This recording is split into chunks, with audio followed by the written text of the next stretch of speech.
Hello guys, आज हम overall का कुछ आंसर बताएंगे। तो ओवरऑल का कुछ आंसर बताने से पहले हम सबसे पहले स्ट्रिंग का क्लेम कर लेते हैं। देख सकते हैं हमारा स्ट्रिंग का भी क्लेम हो चुका है। यहाँ पे कट कर देंगे। तो कट करने के बाद यहाँ पे होम पे क्लिक कर देंगे।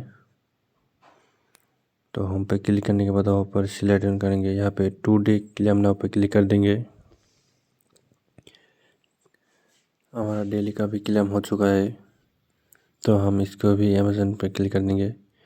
उसके बाद हम चले जाएंगे मैनेज पर जाने के बाद यहाँ पे डेली क्विज पे क्लिक कर देंगे। डेली क्विज पे क्लिक करने के बाद यहाँ पे नीचे देख सकते हैं स्टार्ट टुडे क्विज पर क्लिक कर देंगे।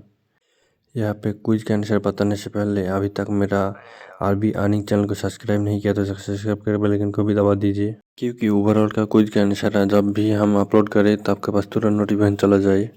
इस क्विज का आंसर है RWA, यही सही आंसर है। तो वीडियो अच्छा लगे तो एक जरूर से लाइक कर देना। तो मिलता है नेक्स्ट वीडियो पर।